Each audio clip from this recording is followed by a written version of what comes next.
Karma to Christ ministries आपका स्वागत करती है। आइए हम परमेश्वर के वचन पर चर्चा करें। आज का वार्तालाप का शीर्षक हर किसी को महत्वपूर्ण महसूस करने की जरूरत है। आज के बाइबल छंद है याकूब अध्याय 1 श्लोक 19। मेरे प्यारे भाइयों, तुम्हें यह समझना चाहिए, हर किसी को सुनने में तेज, बोलने में धीमा और गुस्सा करने में धीमा होना चाहिए। फिलिपियों अध्याय 2 श्लोक 3 और 4। स्वार्थी महत्वाकांक्षा या अहंकार से काम न ले, बल्कि नम्रता के साथ दूसरों को अपने से बेहतर समझें। अपने हितों के बारे में चिंतित न हो, बल्कि दूसरों के हितों के बारे में भी चिंतित रहें। क्या आप जानते हैं कि कैसे पता लगाया जाए कि कोई वास्तव में आपका सम्मान करता है या आपकी परवाह करता है? यह बहुत आसान है। क्या वह आपकी बात सुनने के लिए समय निकालता है?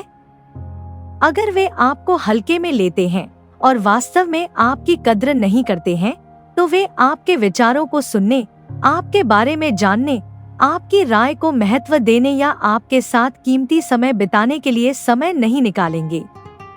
एक रोमांटिक रिश्ते में शारीरिक अंतरंगता ही सब कुछ नहीं होती।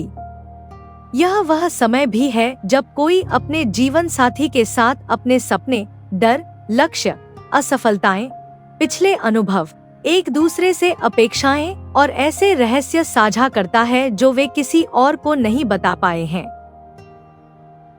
हर कोई एक दूसरे को ऊपर उठाने के बजाय एक दूसरे पर हावी होने के बारे में चिंतित रहता है। हम हमेशा यह सुनिश्चित करना चाहते हैं कि हमारी बात सुनी जाए, क्योंकि केवल हमारी राय मायने रखती है, बजाय धैर्यपूर्वक सुनने के। हमेशा बातचीत में आखिरी शब्द कहने की कोशिश करना असुरक्षा का स्पष्ट संकेत है, खासकर बहस के दौरान। जब आप किसी से पूछते हैं कि वे कैसे हैं, तो क्या आपको वाकई परवाह है या यह कोई आम सवाल है जो आप बिना सोचे समझे पूछ लेते हैं? कल्पना कीजिए कि अगर वह व्यक्ति आपको गंभीरता से ले और अपनी सभी समस्याओं और दैनिक चुनौतियों को आपके साथ साझा करना शुरू कर दे। क्या आप उन्हें सलाह देने या उन्हें सही करने की कोशिश किए बिना उनकी बात सुनने के लिए प्यार कर पाएंगे? किसी के साथ बैठकर सुनने के लिए बहुत प्यार की जरूरत होती है। जब आप दूसरों को अपने से बेहतर समझने लगेंगे, तभी आप उनकी बात सुनने के लिए तैयार होंगे और उनका महत्व समझेंगे।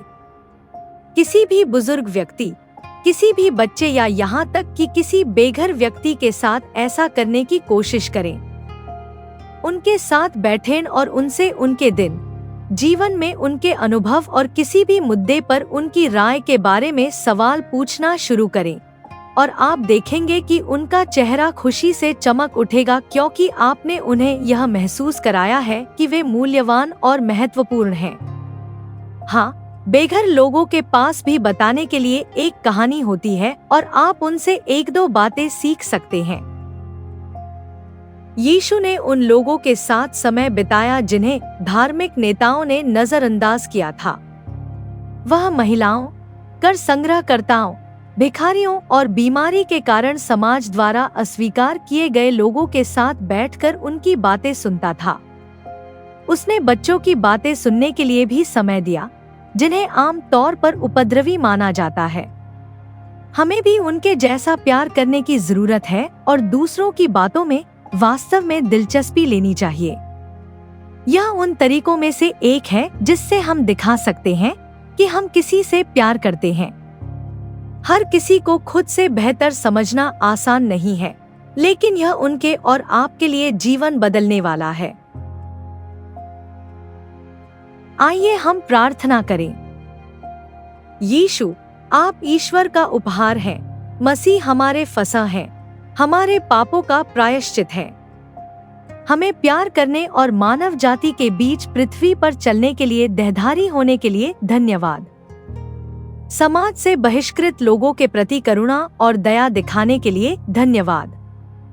हम प्रार्थना करते हैं कि हम खोए हुए और पीड़ित लोगों के लिए आपका हृदय प्राप्त करें। हमें अप्रिय लोगों से प्रेम करने और उन लोगों की बात सुनने के लिए समय निकालने की क्षमता दें जिनकी कोई परवाह नहीं करता। हमें असंवेदनशील होने या अपने आप में बहुत अधिक डूबे रहने के लिए क्षमा करें। हमारा अभिमान दूर करें जो हमें दूसरों की बात सुनने की अनुमति नहीं देता। हम प्रार्थना करते हैं कि हम अपने परिवार, अपने चर्च और अपने समुदाय में सुनी जाने वाली जरूरतों के प्रति संवेदनशील होंगे। हमें सिखाएं कि हम अपने आसपास के सभी लोगों को मूल्यवान और महत्वपूर्ण कैसे महसूस कराएं। धन्यवाद कि हम दूसरों की बात सुनकर ही उनके प्रति आपका प्रेम दिखा सकते हैं। हम यीशु के महान नाम में प्रार्थना करते हैं।